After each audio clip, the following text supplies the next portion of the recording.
The day my son told me I'd get nothing, I slid a coffee-stained promissory note across the table like a quiet hammer. That sentence has lived in my throat since the lilies at Celia's memorial, and the way the organ swallowed my name. Evan leaned in, eyes glassy with approval from people who never built a shelf in their lives, and whispered, "There's nothing for you, Dad. Don't make this messy." Before we continue, please subscribe to the channel and tell us where you're listening from. The church in Back Bay smelled like lilies and printer ink. They'd set a framed magazine spread on an easel, Forbes crowning my ex-wife's clean beauty empire at $55 million. My name didn't appear in the captions, which made sense. I was there in the studs behind the drywall, the first shelves in her South End shop, back when we still argued about labels at 2 in the morning. The picture made her look like she'd been born wearing a blazer, not a woman who once taped butcher paper to walls and drew bottle shapes until the ink bled. The program said Sunday, November 10th. Fog off the Charles made the stained glass seem underwater. Tessa Lang, Celia's COO, hugged me in that way you hug a customer who might return a blender. "We'll handle all the paperwork," she said. I watched her hand as she let go. No grief in those fingers, just speed. Back home in Jamaica Plain, I set the memorial program on the counter and placed my brass skeleton key beside it. The key has a habit of finding the center of things, paper stacks, wooden bowls, the mouth of coffee mugs. It's for the attic lockbox at my sister Moira's house, and I never leave it far. I pulled the blue file from the cabinet. The cardstock held the smell of cedar and someone's old cologne. Inside, a divorce settlement addendum dated 2016 with Celia's handwriting in the margins. The 4% lifetime royalty on 3 original SKUs we launched from our tenant kitchen, and the $1.2 million secured promissory note at 6% interest quarterly. I put a carpenter's pencil line under the missed June 30th interest and the missed September 30th interest, $18,000 each, and circled them once, slow. If money is love's bruise, interest is where the color shows first. I was heating water for tea when Evan called. I let it ring once so my hands could stop shaking. "Hey," I said. "The new will supersedes your paper dinosaurs," he said. I heard his oven timer ding. He bakes when he's nervous, and a laugh he learned from a podcast, not from me. "A will can kill a debt, son," I said. I kept my voice gentle because that sip's the only way truth wears well. Not a note secured by assets, not a recorded life estate. "You stare embarrassing yourself," he said. "Mom took care of it." "Then show me the release," I said. "Show me a deed that unhooks the life estate, and I said I'll go sweep my steps and leave your boardrooms alone." "Lawyers will explain it," he said. "Don't call me again." The line clicked. The kettle hummed. My hands startled at their own quiet. I stared at the addendum with her looping signature. Celia liked to make the C too large, like a wave rolling into itself. People always talk about moving on, as if the past were a couch you could push toward the window. But the past is a ledger. Numbers keep their shape. Ink grows teeth. A drizzle started tapping the kitchen window, and I took the memorial program out to the porch where the air had that metallic taste Boston gets in November, when you can smell the first snow planning a route. My neighbor's wind chime answered a wind I couldn't see. For 10 minutes I hated Evan with the hot, naive hate of a kid who's been shoved at the bus stop. Then it drained into something colder and heavier that I recognized, resolve. I sat at the table, laid the note where the light fell best, and read every line aloud, the way my father had read me mortgage papers in 1978, before signing Martin Keene like it meant something. Principal $1,200,000. Interest 6%, payable quarterly. I touched each quarter with my finger. March, June, September, December. Missed June. Missed September. I said it evenly, like a carpenter calling out the next measurement for the cut. I pulled out my phone and scrolled through an old email thread with Tessa. 3 messages from 2018 where she'd written, a little irritated, "Marty's 4% royalty is baked into COGS on legacy SKUs. Talk to finance if you want to change labeling." It wasn't poetry, but I took a picture of the screen anyway. Proof rarely is pretty. When grief stopped pacing my kitchen, I took an index card and made a list. 1. Call Ruth at 8:03 a.m. 2. Certified letters missed interest. 3. Notice life estate to probate. 4. Request vendor ledgers Q1, Q3. Find Moyer Sitz lockbox tapes. I wrote tapes without knowing if they existed anymore. Celia and I were married before everything went to the cloud. She trusted drawers and pockets and occasionally microcassettes. She kept like birds' eggs in teacups. If there was a word like annuity ever spoken where it could be caught, she would have asked for a nest. I remembered a grocery list in her handwriting from March 2019, the one I'd oddly kept in the blue file: lemons, sea salt, and then a private line, as if I were still her separate brain: call Marty annuity language. I had ignored it at the time because I wanted to be brave and distant, and moved on. The thing about bravery is it rarely helps with paperwork. The apartment felt too small for the size of what I feared, so I went walking. The harbor walk is good for self-talk, because the wind shreds the sound. I counted pilings and promised the bay that I would not become cruel. Revenge is a wall. Justice is a doorway. I wanted a doorway. I wanted my son to be able to walk through it later without cutting his hands. By the time I came home, the sky had fallen into that early black Boston reserves for working men who get off late. I cooked chowder and did not touch it. I rinsed the pot and set it upside down so water ran to the rim and trembled there like a small, undecided truth. I'm not here for empire, I said to no one. I'm here for receipts. I folded the addendum and the note into a fresh manila envelope, printed my return address like I was learning to write again, and slid both into the blue file. I placed the skeleton key on top with a little click that made my shoulders drop. Then I wrote a name on a sticky note. Ruth Delgado. If you live long enough, you learn which names can circle wagons and which only make dust. Ruth had written the 2016 addendum herself, arguing with Celia and me across a conference table on Milk Street until we agreed on numbers instead of promises. She had a talent for saving marriages from their ghosts, even after the papers were signed. She liked to say, "If you want peace later, make peace with math now." I slept badly and dreamed of a wooden porch that wouldn't square. In the morning, my phone showed 7:58, and Boston's light had the pale look of an apology no one means. I made coffee in the chipped mug that says, "Do the boring thing," and that felt like a benediction. At 8:02, I opened my contacts. At 8:03, I pressed Ruth's name. "It's Marty," I said when she answered, her voice half coffee, half courtroom. "I need you to look at something. I think they are trying to pretend ink can evaporate." "Slow down," she said. "Tell me what you have." 2016 addendum, 4% lifetime royalty on the first 3 products. A $1.2 million secured note at 6% quarterly. Life estate deed recorded May 12, 2017. Edgartown property, book and page in my file. I took a breath. Missed interest payments June 30th and September 30th, $18,000 each. Evan says there's a new will that supersedes paper dinosaurs. She laughed once. The warm, short laugh of a person who likes puzzles with answers. "They forgot the debts," she said. "Bring me everything, today." I slid the blue file into my old canvas bag.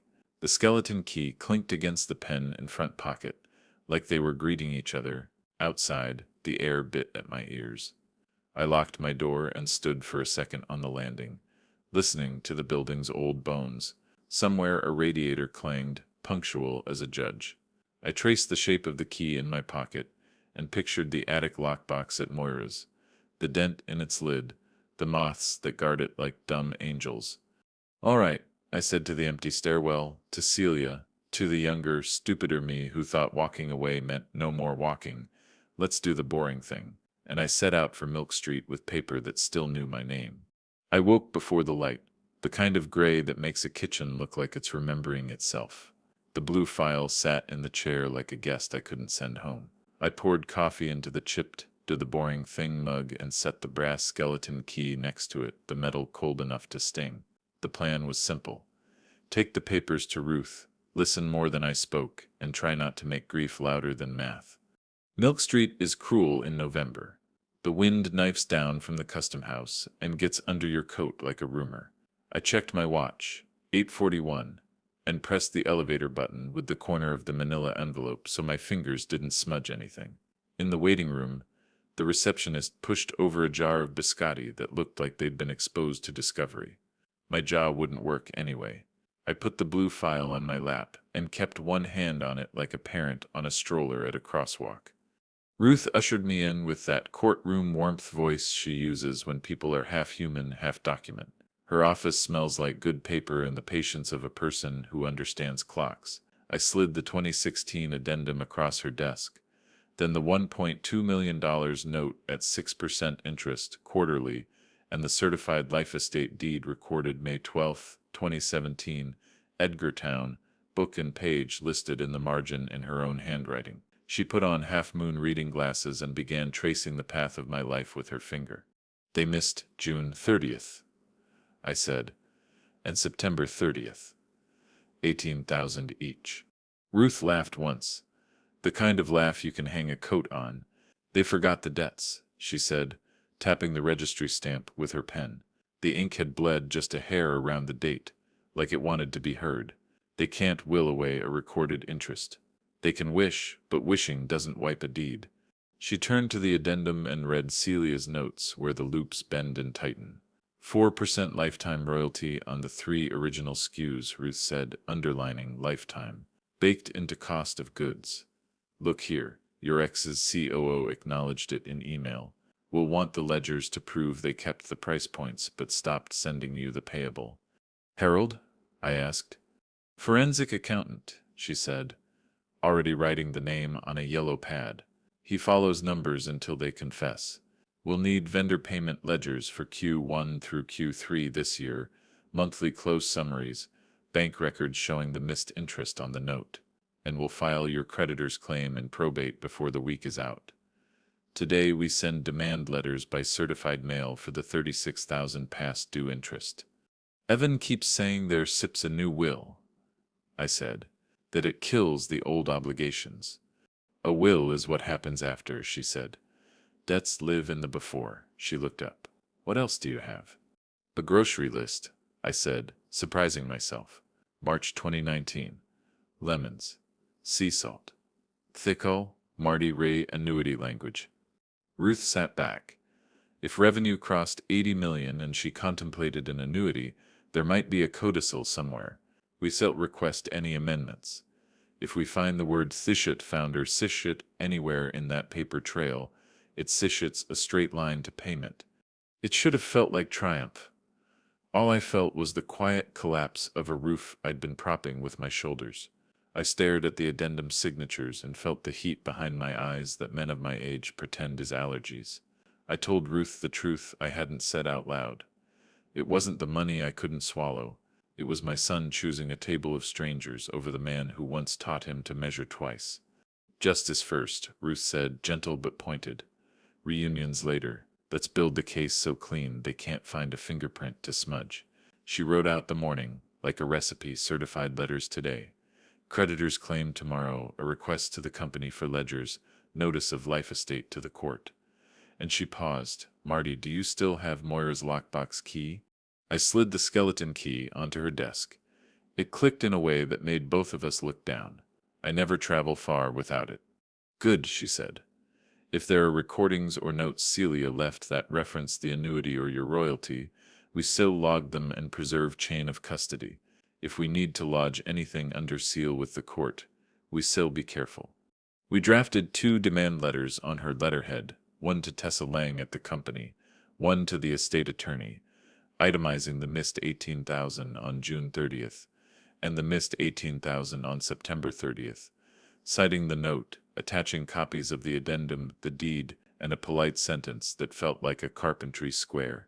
Please remit within 10 days of receipt. She slid me 2 certified mail slips and said, take photos of these after the clerk stamps them. Keep the receipts, UPS or USPS, I don't care which, but make sure the tracking number is legible. I left her office with my coat unbuttoned, which is how you know a man is trying to feel the weather inside his chest. Down on the harbor walk, I stood in the gray and watched the water pretend not to hear me. I pulled out my phone to call Evan and let my thumb hover above his name like a prayer over a hospital bed. Then I put the phone away. I had already said the soft truth. He would need a louder one later, spoken by a judge. At the UPS counter on Summer Street, I felt like I was committing a kindness and a crime at the same time. The clerk weighed my envelope and said, "You want signature required?" I nodded. "Always," the register chirped. She peeled off 2 stickers with the tracking numbers and handed me the receipt. Total $26.40 for the certified packages. I wrote Tessa and Estate on each slip and took a photo of both on the counter where the light was good. The camera shutter made a sound like a small agreement. Back home, the afternoon never fully arrived. The apartment had the blue tint of an old bruise. I made chowder again out of habit, onions sweating in butter, potatoes clicking against the knife, milk added slow, and then let it sit, a bowl growing a thin skin, as if it needed one more protection. I couldn't give myself. I tried Evan again. Straight to voicemail. His greeting was a brand voice, not a son's. "You've reached Evan. Text for fastest response." I hung up without speaking. I didn't want to leave need on tape. I sat at the table and took out the grocery list. March 2019. Celia's hand steady, lemons, sea salt, and beneath, as if she'd slid the page to a more private tone. Call Marty re-annuity language. It wasn't romance, it was respect. We had been good at that when the air was clear. There's an arrogance to grief that makes you think you deserve answers quickly. The law doesn't believe in quick. It believes in sequence. So I gave myself a task with edges. I set 3 things in the exact center of the table. The brass skeleton key, my carpenter's pencil sharpened to a monk's patience, and a prepaid UPS label for anything I might need to mail under Ruth's eye. I wrote on the back of an old business card, 8:15 a.m., mail demands. Moira's attic, open lockbox, list contents, log photo, don't copy tape. I said the last part out loud, don't copy tape. I've lived long enough to know that sometimes the most powerful thing you can do with evidence is not to touch it. It keeps its shape better that way. At dusk, I walked to my sister's place 2 streets over. Moira met me at the door with her hair up, a tea towel on her shoulder like a sash. Her house smells like cloves in November because she puts them in oranges and leaves them in bowls around the rooms. "You look like you didn't sleep," she said. "I didn't, Stet," I said. "Do you still have the attic lockbox?" "Do I still have the sun?" she said, and handed me the blue teapot that keeps the small brass key to the file cabinet, where she stores everything that matters. "You want company?" "Not yet," I said. "If I cry, I want it to be private." She kissed my cheek like we were still kids, and I was leaving for a snow-shoveled morning. "Take the recorder," she said, and placed the old microcassette player in my palm, the plastic worm from her kitchen. "If there steps a voice in there, don't be afraid to hear it." Back in my own kitchen, I lined up the tools like I was about to cut a clean mortise key, pencil, recorder, demand letter receipts. I opened my little notebook and wrote the date, Monday, November 11th. Under it, I wrote a sentence as square as anything I've ever built. Either the papers we signed are the house I live in, or I'm standing outside in the snow. I closed the book and leaned into the kind of tired that feels like the truth doing its work. Tomorrow, 8:15 on the dot, I'd put the letters in motion and climb into the dust above Moira's ceiling. Tonight, I sat at my table, touched the skeleton key, and let myself break in a way only paperwork can fix. The morning of November 12th, I walked into the UPS store on Center Street like a man bringing an offering.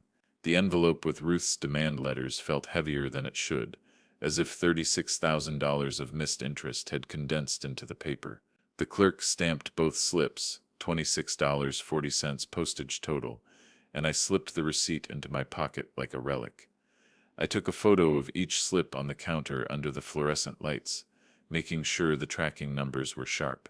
When you're 68, you don't trust memory, you trust ink and pixels. At 2:17 p.m. that same day, Ruth filed my creditor's claim in probate.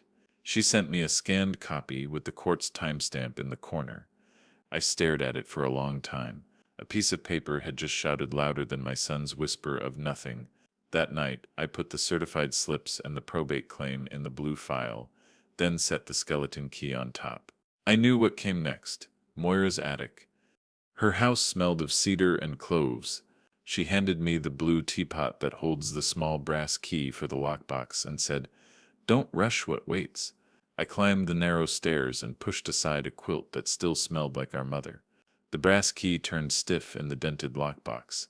Inside I found three things: the original promissory note, edges soft from my own hands, two microcassette tapes labeled 2019, and a sticky note with Celia's handwriting. "Harold can model the royalty," Ruth okayed. My throat closed. She had left me a breadcrumb trail. I borrowed Moira's old recorder. When I pressed play, Celia's voice filled the dust. "Ruth, add founder's annuity. If we cross 80, then the scrape of a chair and a second voice. Evans mutters, just don't make it obvious." My knees almost gave. Proof, hidden in plain spools of tape. I didn't copy it. I logged it. I photographed the sticky, date-stamped the photos, then put everything back in the box. Evidence survives best where it first breathes. A moth battered against the attic bulb, and I whispered, "All right, CE, I hear you." My breath showed white in the cold.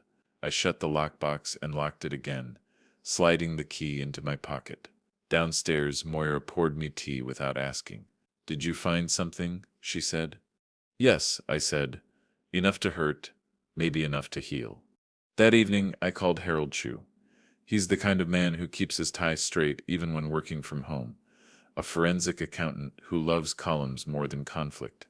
I told him about the royalty baked into cost of goods and the missing payments since April. "If your 4% lives in COGS, Marty," he said, "it'll leave footprints. Send me the ledger requests when you have them."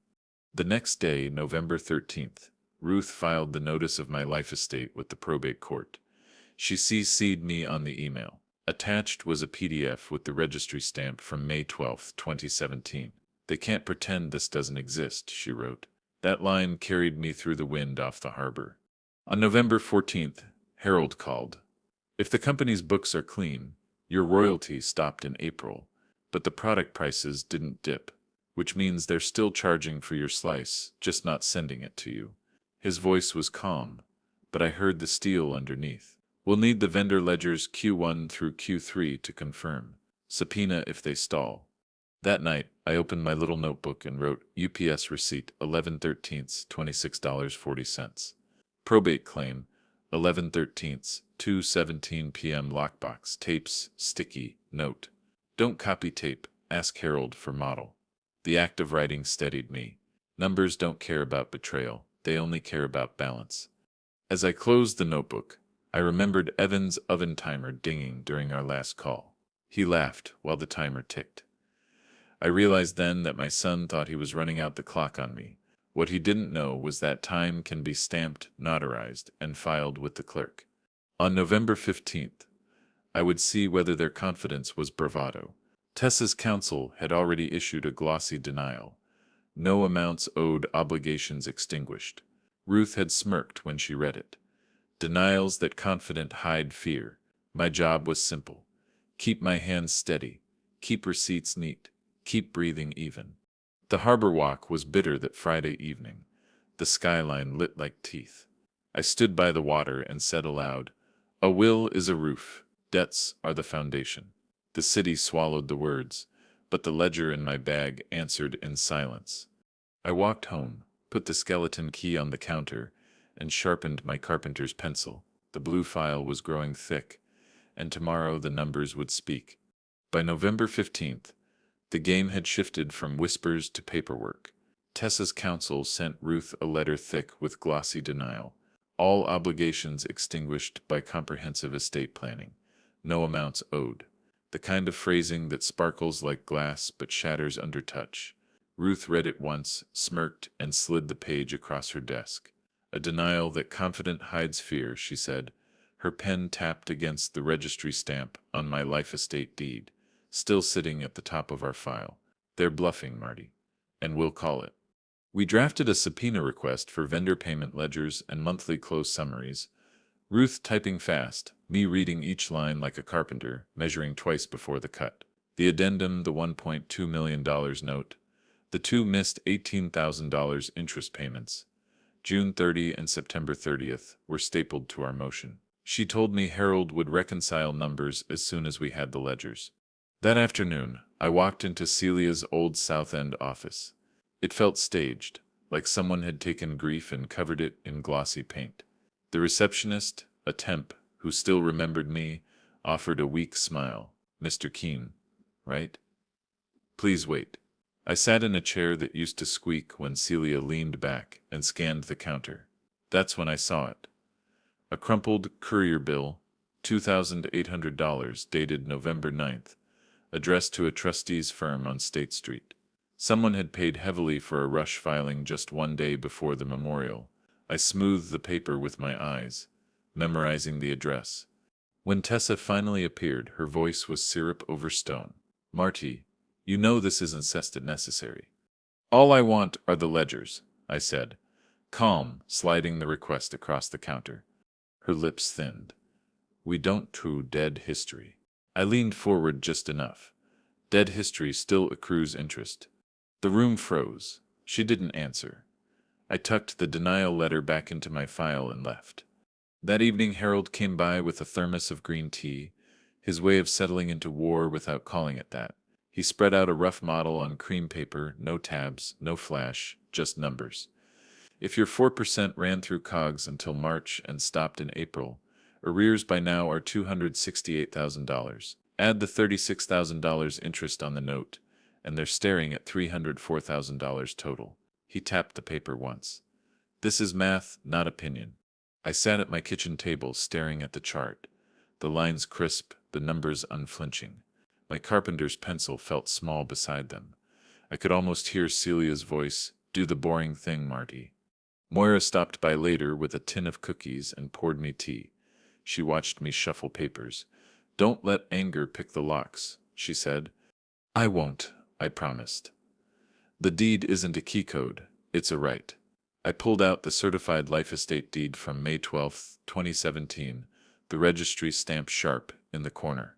My name, Celia's name, the property description, all there, ink still fresh to my eyes.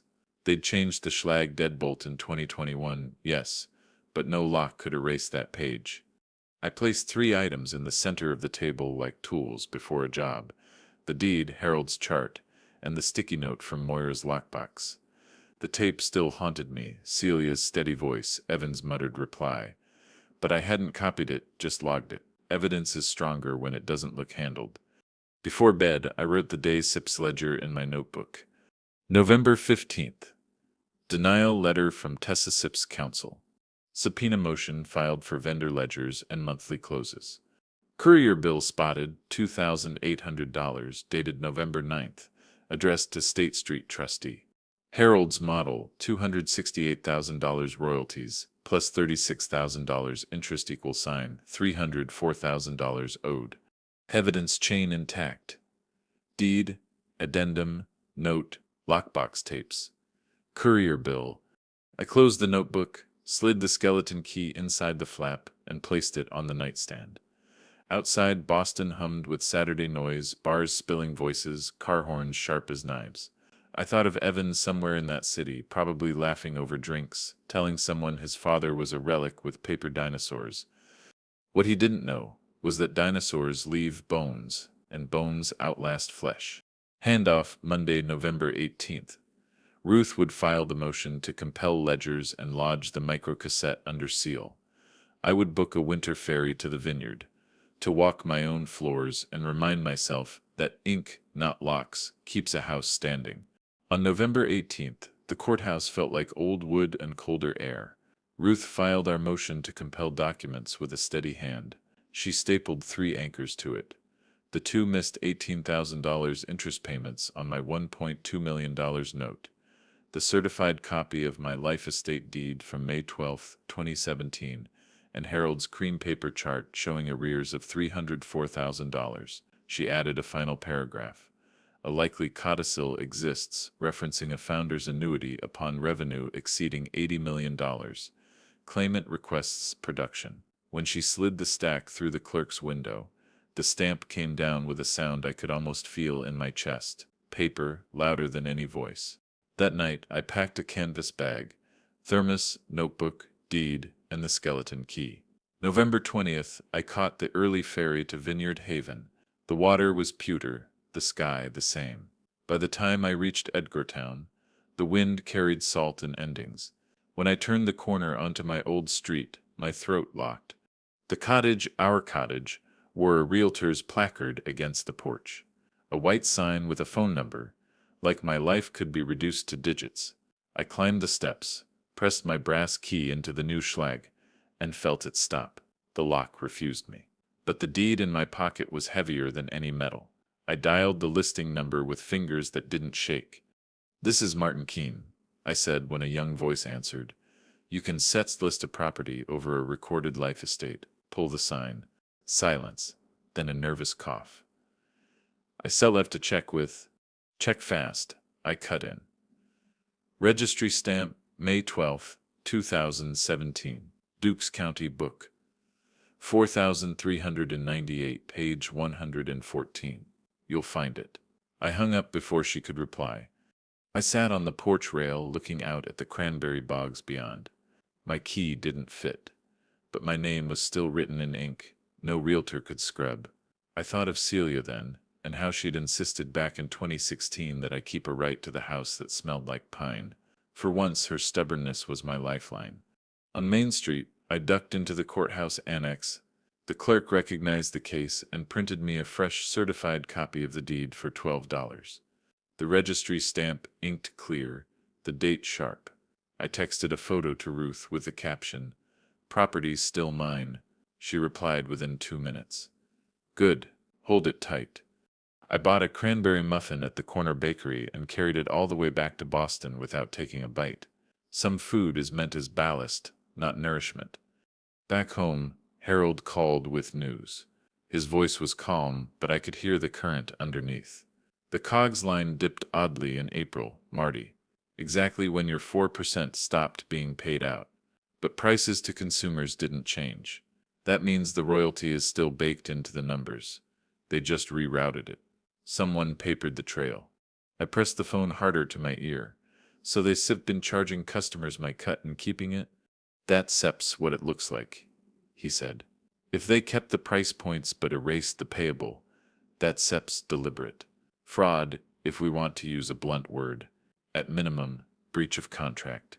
I thanked him, then sat at the kitchen table and laid out the day's evidence like tools after a long job: the new certified deed, the untouched cranberry muffin, Harold's note about April's dip, the realtor's placard number scrawled on a receipt. The pile looked absurdly small for the weight it carried. Moira stopped by that evening. She picked up the muffin and shook her head. "You walked this all the way from the vineyard." "Some things you keep to remind yourself you still can," I said. She set it back down and tapped the deed. "This is what reminds me. CE never wanted you without a roof." I leaned back, hearing the furnace kick on. "They sipped her papering trails, Moira. Harold says the numbers prove it." "Good," she said. "Paper can cut." Thanksgiving was in 8 days. I made a decision then that still stung. I would host a dinner, roast a chicken, set a place for Celia with Rosemary, invite Moira, Harold, and yes, Evan. One more chance for him to face the truth in a room not built of marble and benches. If he refused, then December 19th would speak for me. I opened my notebook and wrote, "November 18th, motion to compel, filed, missed interest. Deed, chart attached. November 20th, vineyard visit, realtor placard removed. Schleigelock refused, deed certified again. Harold analysis, COGS dip April, royalty erased but prices stable. Thanksgiving dinner planned. Nov 28, Jamaica Plain." I closed the book, set the skeleton key on top, and turned out the light. The cottage was safe for now, but the war was moving closer to the table where my son would sit, whether he knew it or not. Thanksgiving morning smelled like rosemary and onions in my Jamaica Plain kitchen.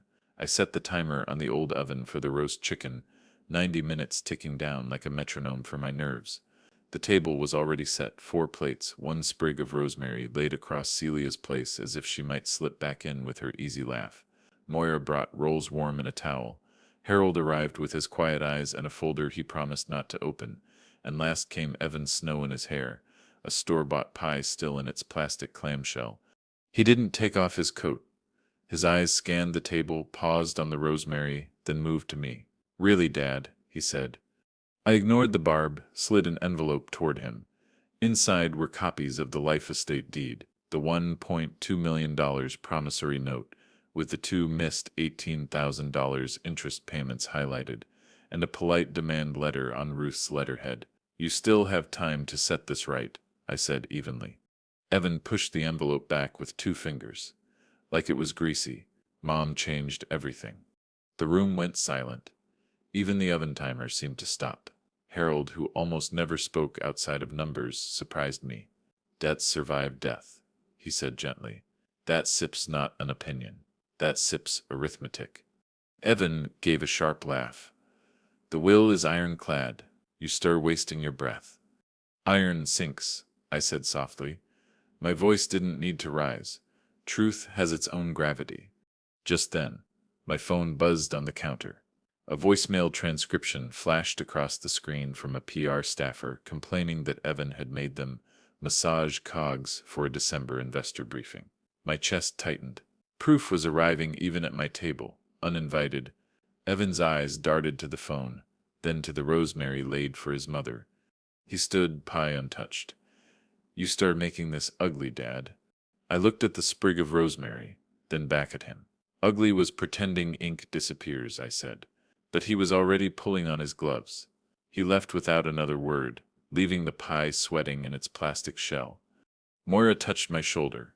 "You loved a woman who built an empire. She also wrote things down." Her words landed like nails into oak. I reached into my file and pulled out the grocery list again. March 2019, Celia's looping hand, lemons, sea salt, call Marty Ree annuity language. The line had once seemed like nothing. Now it felt like a flare in the dark. We ate quietly, the rosemary scent mingling with the ticking oven timer. I chewed bread without tasting it, watching Harold's calm face across the table. He gave me a small nod, as if to say the math was still on my side. After dinner, I logged the day in my notebook. November 28th. Thanksgiving dinner. Envelope delivered to Evan, rejected. Harold present Moira witness. Voicemail transcript received. PR staffer mentions massage cogs for December briefing. Evan left table. Pie abandoned. That night, I washed the dishes alone. The water ran hot, steam fogging the window above the sink. I thought about Celia, how she'd always scold me for stacking plates too high, how she'd scribble notes even on grocery lists. The annuity line wasn't just a reminder, it was a legal breadcrumb. And breadcrumbs, when collected, make a trail a judge can follow. I sat at the kitchen table with the skeleton key in one hand and the pie in the other, wondering which felt heavier. The pie went into the trash. The key went back into my pocket. December 3rd was the deadline for discovery. Ruth had warned me they might stall, might pretend to lose ledgers or redact, until the pages bled black. If they stall, she'd said, we'll seek sanctions. Judges don't like games. I would need to be ready, not for theatrics, but for a clean presentation. Deed, note, arrears chart, the grocery list, and maybe, if the moment demanded, 20 seconds of Celia's voice on tape. I sharpened my carpenter's pencil, wrote the date at the top of my notebook page, and underlined one sentence. Say nothing flashy in court, just enough truth, and one tape. The wind outside rattled the old window panes. I whispered into the quiet kitchen. You thought there was nothing, Evan, but there's SIP's always something written down. Then I closed the blue file, slid it under the chair, and let the oven timer tick the last of the night into silence. December 19th arrived with snow that sifted down like flour, light at first, then steady. I stood outside Suffolk Probate and Family Court with my coat collar turned up, the brass skeleton key heavy in my pocket like a medal no one could see. The building loomed, old stone breathing cold air, wooden benches waiting inside like pews for the faithless. The courtroom smelled of coffee and paper. I took my seat behind Ruth Delgado, my attorney, who carried herself like someone who's wrestled truth until it sat down politely. Across the aisle, Tessa Lang, my ex-wife's COO, leaned in toward Evan. My son sat stiff, tapping a pen against his knee, the sound sharp as nails in a tin can. He wouldn't look at me. The judge entered. A woman with steel-rimmed glasses and a voice like granite worn smooth by years. "We are here regarding the estate of Celia Keene," she began. Counsel for the estate wasted no time. He lifted a glossy binder thick with tabs. "Your Honor, a comprehensive estate plan supersedes any outdated documents. The will is clear, no provision for Mr. Keene." His words gleamed like ice. Ruth rose, quiet but certain. She held only 3 documents in her hands. "Your Honor, obligations predating a will are not erased by death. We have 3. A $1.2 million promissory note with 2 missed $18,000 interest payments this year. A 2016 settlement addendum guaranteeing Mr. Keene 4% royalties on 3 original products, and a recorded life estate deed registered May 12, 2017. The judge turned to estate counsel. "Do you have a recorded release of the note? A deed extinguishing the life estate?" The lawyer hesitated, flipping pages. "No, Your Honor." "But the new will—" The judge cut him off. "The will distributes what remains after debts and property interests are honored." Her glasses glinted under the lights. "You know this." I felt my chest loosen for the first time in weeks. Ruth nodded to Harold Chu, who shuffled forward with his cream paper chart. His voice was steady, his cadence like a hymn. "The company's own monthly closes show Mr. Keene's 4% royalty treated as cost of goods until March. From April onward, the price points for those products remain unchanged, but the payable disappears. Average monthly royalty, $38,400. He lifted one sheet, simple columns, no gloss. "As of November, arrears are $268,000. Add the $36,000 note interest, total due $304,000. The judge arched one eyebrow. Evan's pen tapping stopped. Ruth cleared her throat. "There is more, Your Honor." She turned to me. My hand trembled as I slid the microcassette player across the table. Ruth pressed play. Celia Sepp's voice filled the courtroom, recorded March 2019. "Ruth, add founder Sepp's annuity if we cross 80. Her tone was calm, decisive. Then the scrape of a chair and Evan Sepp's voice muttered, "Just don't make it obvious." Estate counsel shot up. "Objection, foundation." The judge waved him down. "Overruled. This is authenticated?" Ruth lifted the sticky note from the lockbox. Celia's handwriting naming Harold and Ruth. She placed it beside the tape player like a puzzle piece. "Authenticated by family member Moira Keene, corroborated by contemporaneous notes and emails." This is Celia's voice. The annuity was her directive. The judge leaned forward. "What was the revenue threshold?"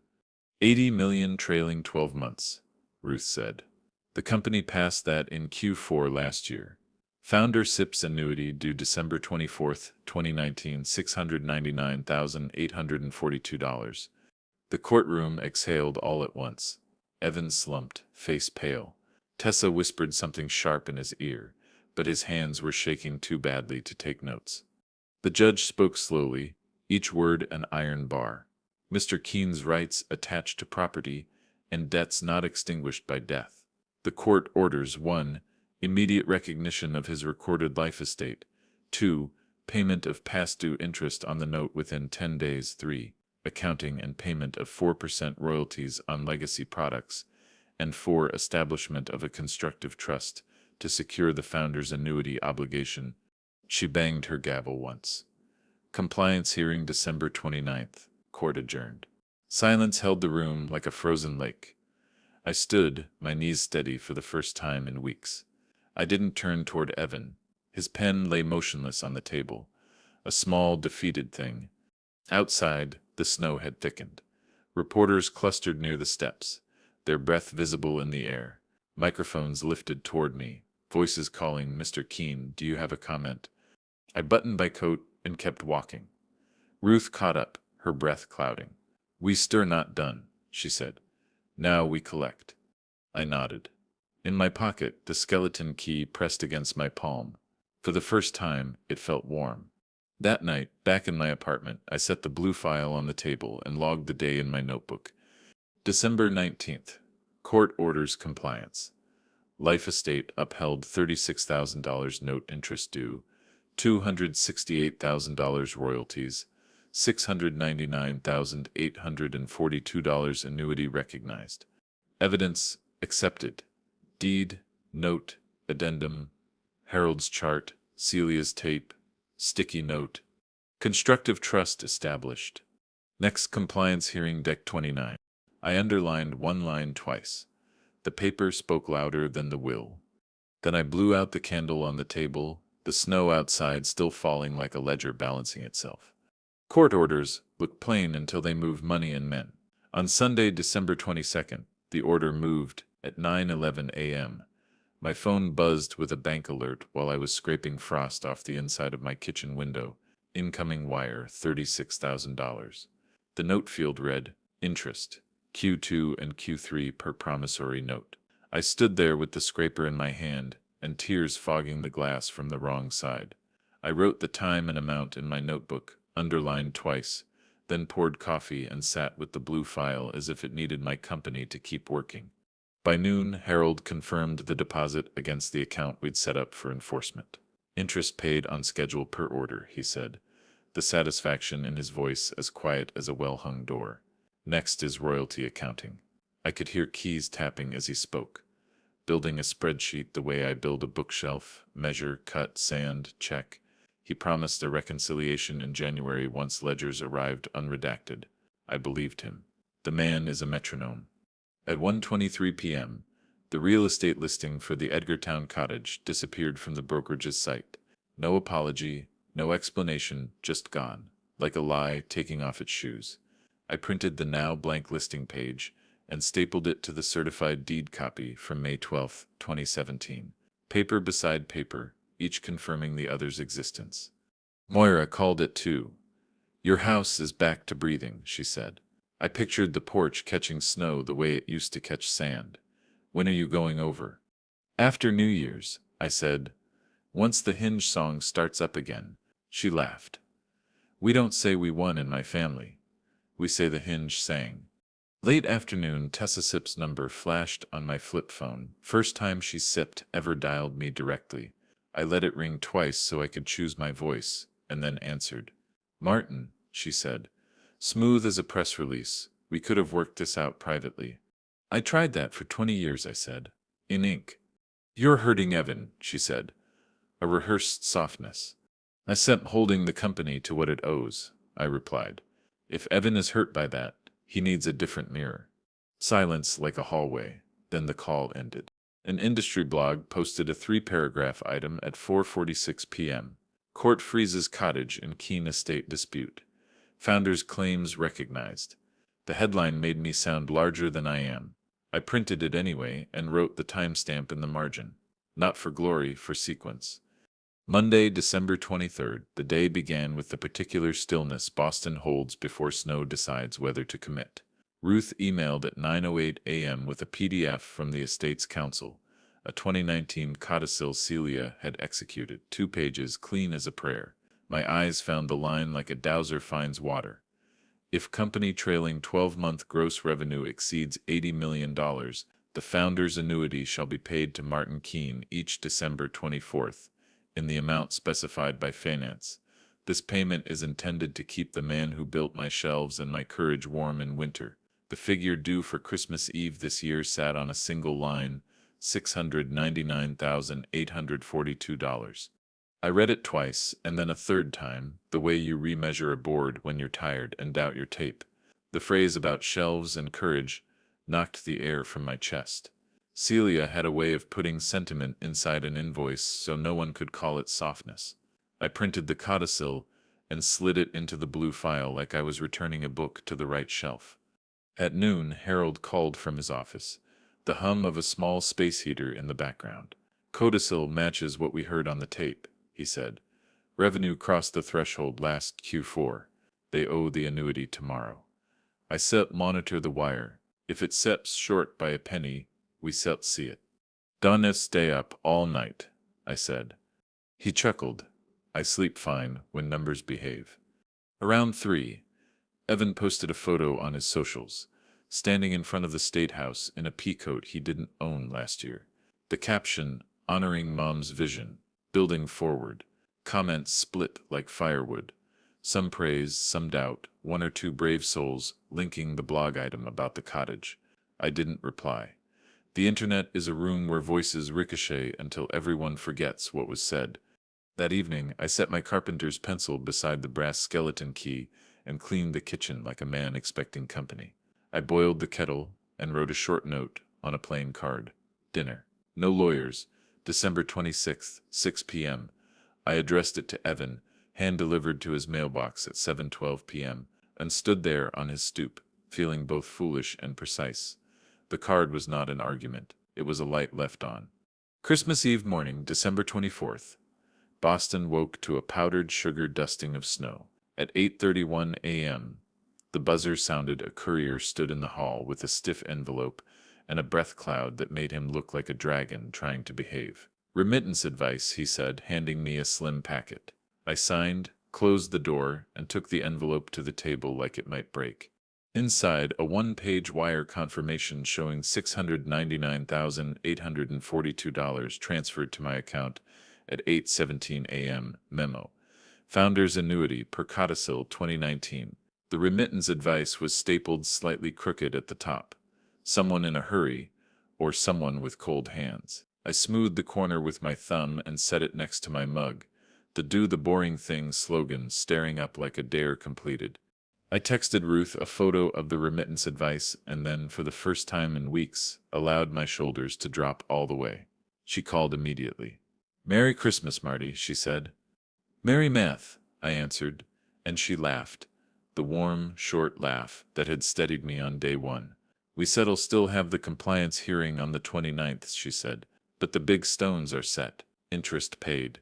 Annuity paid. Life estate respected. Royalties next." "Stack them in order," I said. "That sips how shelves don tip." After we hung up, I laid out the day's pieces like a ritual. The remittance advice, the codicil printout with Celia's line about shelves and courage, the bank alert screenshot, the note card I'd left for Evan. The skeleton key lay across them like a bridge, metal warming under my thumb. Outside, church bells started a carol. I wrote one more line in my notebook, December 24th, 8:17 a.m., $699,842 wired, proof stapled crooked. Leave it crooked as a reminder that hands were human. Then I slid the notebook into the blue file and set everything in the exact center of the table. There was one thing left that paper couldn't do for me. I took out a clean card, wrote Evan's name at the top, and underneath the only sentence that felt true. "If you come on the 26th, bring wood, not pride." I tucked it in my shirt pocket like a small, stubborn hope, and let the hinge song of winter begin at the window. December 26th carried the kind of cold that makes a man talk to himself. I set 2 bowls of chowder on the table, steam curling up like signals, and laid a loaf of bread still warm from the oven. Across from me sat an empty chair that hadn't felt Evan's weight in months. I wasn't sure if he'd come. At 5:58 p.m., the doorbell rang. He stepped in without a word, without the swagger he wore outside courthouses or in glossy photos. His coat was plain, his hair damp from snow. He didn't bring the pie this time. He sat, eyes lowered, hands folded, as if they needed something to hold but couldn't find it. I slid one document across the table, the certified life estate deed from May 12, 2017, Celia's initials sharp in the margin. "Your mother and I wrote our promises in ink," I said. Evan touched the edge but didn't pull it closer. His voice was low, almost cracked. "I thought you were coming for me." I shook my head. "I came for what was owed, for the truth, nothing more." I told him about the missed interest, June 30 and September 30th, $18,000 each. About Harold's cream paper chart showing $268,000 in unpaid royalties. About the codicil we found in the files, the one Ruth authenticated in court. The founder's annuity wasn't a loophole, it was your mother's sentence. Her way of saying she didn't forget who built the shelves she stacked her dreams on. Evan's face went pale, then flushed. "Tessa said the will was everything," he muttered. "A will is a roof," I answered, steady as the clock ticking behind me. Debts are the foundation. Roofs fall without them. He leaned back, eyes closing for a moment, then opened them, wet. I didn't want to see you in court. Neither did I said. But you told me there was nothing, and when a man hears nothing zeft after 40 years of work, he either lies down or he stands up. The oven timer dinged, sharp in the silence. We both watched a bead of condensation run down his glass, tracking a line like time itself. I broke the bread and slid half toward him. He didn't take it at first, then finally tore a piece, chewing slow, his jaw working like it had to remember how. I don't know if I can fix everything I said, he admitted. His eyes dropped to the rosemary sprigs still taped on the refrigerator, a holdover from Thanksgiving. Mom wanted me to be strong. I thought cutting you out made me strong. I shook my head. Strength isn't set cutting. It's seps carrying. She knew that. Seps why she wrote it down.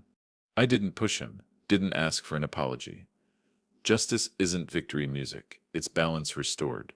I had the deed in my pocket, the bank remittance advice for $699,842 tucked in my file, the $36,000 interest wired 2 days ago. Numbers spoke. Paper carried weight, and Celia's voice, caught on a 20-second tape, had built me a bridge wider than any will. I only asked him one thing. If you come to the vineyard this winter, bring wood for the stove. Leave pride on the mainland. He almost smiled, small, reluctant, but there. We ate the chowder in silence. The radio hummed an old carol. When he left, he looked back once from the doorway, as if testing whether I'd still be sitting there if he returned. I washed the 2 bowls alone, hands steady, water warm. The kitchen smelled of rosemary and wood smoke, and for the first time in months the silence didn't ache. That night I logged the day in my notebook. December 26th, 6 p.m., dinner with Eben, deed shown, truth spoken, no lawyers. Agreement unspoken, vineyard open with wood, not pride. Justice measured in balance, not applause. I closed the book and whispered into the quiet apartment, ledger balanced. And for the first time, I believed it. The vineyard looked like a postcard on New Year's morning. A sugar of snow lay across the roof of the cottage, the porch rail dusted white, the steps uneven with ice. I ferried over early, brass skeleton key in my pocket, deed folded in my jacket, as if carrying proof kept the ocean steady. When I opened the door, the hinges sang their old winter song. I almost laughed. Celia had always called it the cottage choir. Inside, the air was colder than I remembered. I lit the wood stove with kindling stacked in a milk crate, the flame catching slow, like memory deciding whether to stay. I poured coffee into my chipped mug, the one that says do the boring thing, and sat at the pine table. The blue file lay open beside me, edges frayed from weeks of travel. Beside it, my carpenter's pencil shaved to a sharp point. I thought about the words that had ruled these past months: interest, royalty, annuity, estate. Glamorous to some, suffocating to me. People talked about Celia's empire, about millions, and Forbes spreads. But I knew the truth. The real empire was made of small, unglamorous things: addendums, ledgers, registry stamps, grocery lists with 3 items, and a hidden promise. Those kept the roof over my head long after magazine ink faded. I walked the narrow hallway, my hand brushing the bookshelves I built in 2002. The wood still held the indent of her cookbooks, the shadow where she once taped product labels to test spacing. Ghosts don't haunt this house. Paper does. On the fridge still hung a yellowed calendar page with her note. Call Marty annuity language. She had left me instructions even when she thought I wasn't listening. I didn't call the press. I didn't call neighbors. The victory wasn't tinned for headlines. It was for the hinges and the shelves. I made a new list with my carpenter Sips pencil. Pay Harold his fee. Send Moira a thank you weekend on the island. Sharpen chisels. Replace porch rail by April. Simple things, square things. A man who forgets his lists ends up buried in other people's agendas. That afternoon, I stepped outside with a broom and brushed snow off the porch steps. Each sweep was an answer to the lie Evan had once told me, that I had nothing. Every sweep was proof I still had place, right, and name. To those listening, maybe from Boston, maybe from Bristol or Birmingham, remember this in families and fortunes. The quiet papers matter most. Wills make headlines, but ledgers keep roofs standing. If you're watching from your own kitchen, tell me where you're from in the comments. Some nights, it helps to know who else is out there, steadying themselves on receipts and promises.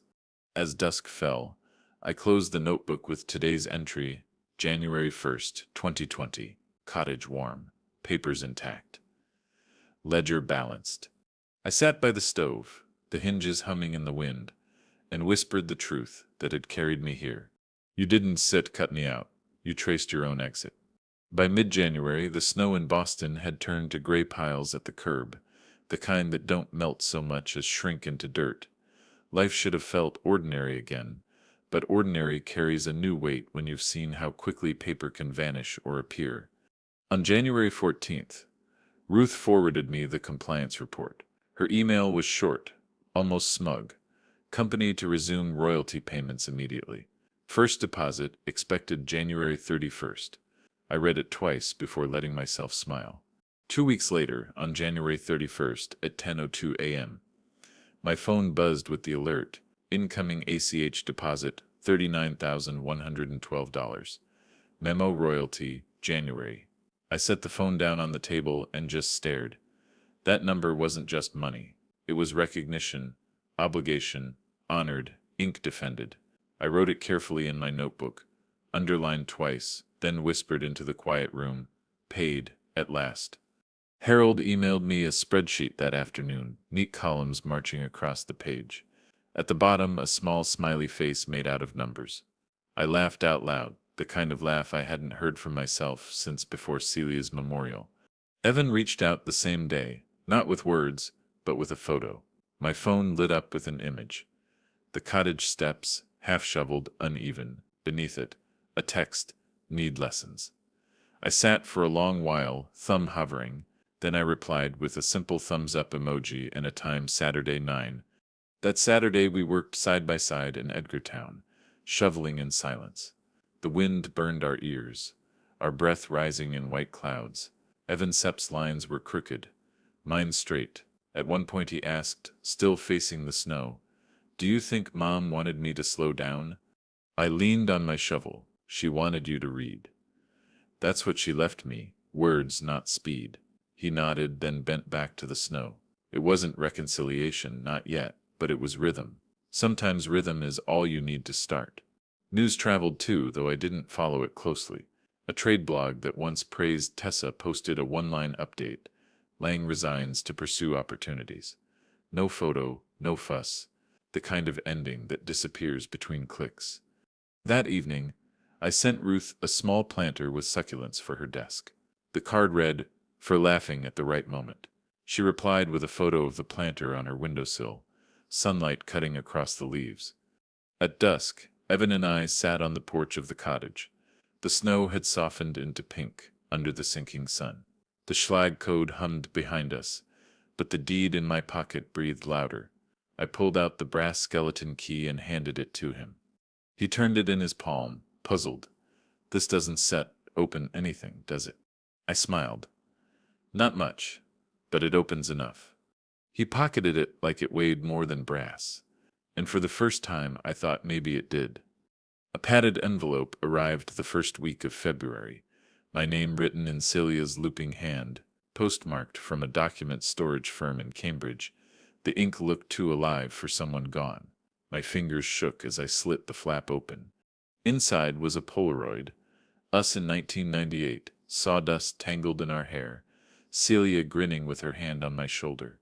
On the back, in blue marker, she had written, "Build the shelf first. The products can wait." I sat down hard at the kitchen table, breath shallow, heart pounding. Beneath the photo lay a folded note addressed to Ruth. The handwriting was clear. "If Marty ever has to fight for what we promised, tell him to use this when the room gets loud." I held the picture up to the winter light. My beard was still black back then. Celia's eyes still searching for the next dream. We weren't rich. We weren't featured in glossy magazines. Just two people building shelves in a rented workshop, hoping customers might come. That photo was the real will, the one no lawyer could override. I took the Polaroid to the vineyard that weekend. The cottage smelled of cedar and coffee, the wood stove humming steady. I taped the photo inside the pantry door, where only I would see it each morning. Every time I reached for flour or salt, Celia would be there, grinning through sawdust. The house creaked in the wind. The hinges sang their old song. I whispered into the boards, "We built the shelf, CE." The sound traveled through the beams, into the porch rail, into the snow outside. The cottage answered not with words, but with the quiet dignity of a structure still standing because promises were nailed square. I thought about Evan's first words at the memorial. "There's nothing for you, Dad." And I thought about the judge's nod when Harold's chart showed $38,400 a month, about the courier's crooked staple on the $699,842 remittance advice, about Celia's voice on the tape, "Add founder's annuity if we cross 80. There had been nothing, and then there was everything. Not in the sense of millions or headlines, but in proof, in paper, in balance. That night, sitting by the stove, I wrote one last line in my notebook. The loudest thing I ever did was keep every quiet promise. And with that, the story ended, not in a courtroom, not in a headline, but in a pantry door where love and lumber still held.